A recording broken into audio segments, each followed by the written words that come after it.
I'm Liz Hector, and I'm back here with Martin Fellon in a series called Ask a PM. And this edition is the people side of project management. Everyone thinks project management's all about, you know, getting your PERT chart right, having your waterfall and agile stand-ups working well, whatever it is. Wrong. It's a people business. So today, Martin's going to ask me a few questions. I'm going to ask him a few questions, and we're going to answer both from our perspectives to tell you all about what it's like to really work with people as a project manager. What do you do with your worst performer? I've run into it many times. There's a quote from Dr. Russell Ackoff, who's very famous in the worlds of systems and systems management. Without awareness of error, correction is difficult, if not impossible. So if we think about it, if we haven't communicated to the individual that there's an issue and that it needs to be addressed, how can we possibly expect for it to be corrected? So the first thing is to sit down with the individual and to point out what the issue is and what the impact of that issue is. So it may be they're routinely coming in late, they're coming late to meetings, they're not going to meetings that are appropriate. And we don't want to attack the individual, but we want to basically describe the behavior factually and describe the factual impact of that and try and keep the emotions out of it. And I found in many cases the problem gets solved because we talk about, well, you need to be at these meetings, you need to be there on time. Can you commit to doing so? Are there any obstacles that would prevent you from doing so? If so, let's work together on those obstacles. And then get the commitment, hold them to the commitment. In some cases, there's more follow-up needed. And obviously, in some cases, we may need to do a formal action plan and get HR involved. What I found is at least 80% of the time, that first meeting will make it clear that either they're willing to correct or work with us to correct the issue, or they're not going to correct the issue and maybe they should not be on the team. I agree with everything you've said. The first thing to do is lay out what is expected and versus what they're doing so they can be aware of it. Mm-hmm. Sometimes it's just a real lack of awareness. Sometimes they need to understand the why you need to be there, or asking them, what's the problem? Like, why aren't you coming to these meetings, as an example, or why aren't you doing the thing that's expected of you? Because you might find behind that is the issue of they haven't had someone teach them. So they're basically not shirking their duty so much as never having been trained. So it's really sometimes understanding the why, if there's any resistance at all, helps to uncover whatever the root cause is. Excellent point. Yes. So we've talked about low performers. How about high performers? Yeah. So I've had some high performers that can sometimes be a bit challenging. And the example I'll use, we had a project portfolio management software package that we built for a government organization. And my top developer, who was just wonderful, went to a Microsoft class on the C language. And on Monday, he came in and he'd rewritten the entire user interface of the program. He was so enthused. And it looked good. He was like, well, we need to roll this out to our clients this week. So we had to congratulate him on all the good work and the fact that he, learned this new language, et cetera. But then, kind of chill his jets or, slow him down a bit and say, we need to keep this under configuration control and so on. So that was a bit of a challenge, but ultimately it worked out well. And, we did roll out the new version and the clients were very happy with it. But it was about 3 months later so that we could do proper testing and make sure that everything worked, and that there was training to support the new interface.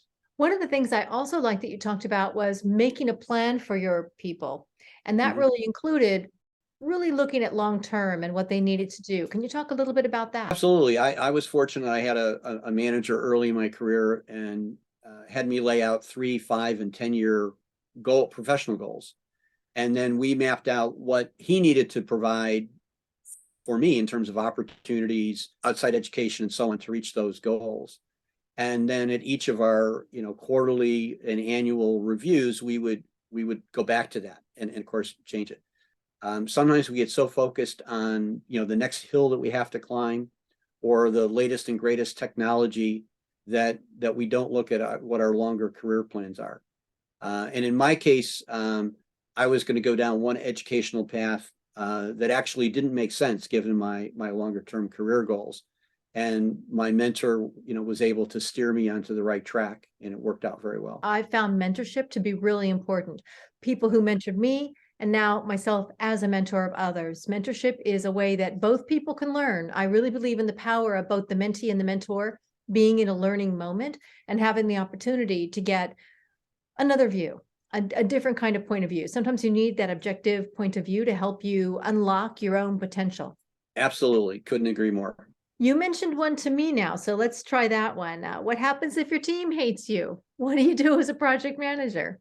Yeah, so that's really challenging. I had two situations, one of which I briefly mentioned in my book, where I had been told that the predecessor who had managed this team had decided they wanted to go back to the purely technology side of the house. I walked in and found out that no, in fact, the person had been involuntarily demoted, and so the entire team was ready to fill me full of bullet holes when I walked into the conference room on Monday morning. What we ended up doing was just briefly letting them know what the situation was from my point of view, and then met with each individual one-on-one.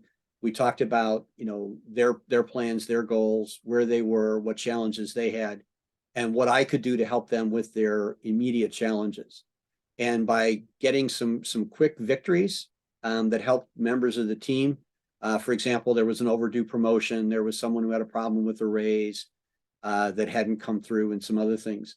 By burning up some of my new person in town honeymoon period capital, was able to handle those. So the team came around. In another case, there was a team that had challenges, and it was due to the project manager involved following the client's wishes and delivering something that didn't meet the contract specifications. The team felt that I was the one who was the problem. What ended up happening is it kind of simmered for a while, and then for other reasons, I ended up leaving the company. Being a project manager doesn't mean you're going to be liked.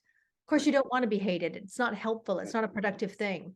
But the fact is, in your story, the person who took over might have been better liked, but they weren't the right person for the job. And sometimes the project manager's job is to say, you're actually not ready for that. Or I've got bad news, customer, we're not ready. Remember, we're the project managers. That means we're the adult in the room. When do you coach? And when do you mentor? Do you have kind of a rule of thumb for that? I don't know that I have a hard and fast rule on that. So typically, if it's somebody who's working for me, I'll be more in the coach role. With the mentor, usually it's someone who's in another part of the organization or even outside the organization, working with folks through, for example, the PMI or chapter or something. And there, it's a little easier to be objective. With the mentoring, what I try to focus on is not just the immediate problem, how we can approach whatever the immediate challenges are, leading to the longer term career goal. For me, coaching is on the job. That could be dealing with a crisis and helping someone figure out how they get out of it in that moment and then long-term learn lessons from it. Mhm. It can also be just coaching someone on how to do their job. Maybe they're in a new role or taking on something that, as we talked about earlier, they seem low performing, but it's actually just low informed. Sure. And so that's part of coaching. And for me, again, mentoring like you can happen outside. You're generally not in a direct report situation. You're actually trying to help someone figure out their motivation, their why, what their goals are for the future, and how to meet those goals. And something like a roadmap, a personal roadmap of success, much like what you talked about earlier. So that's it from us, the people side of project management. There's a lot more to it than you may realize. Look for Martin's book at Amazon. I'll put the link below. And if you want to contact either one of us, I'll put our LinkedIn tags below. So hope to see you next time on ProjectSkillsMentor.com. And if you want to know the difference between coaching and mentoring, check out this video.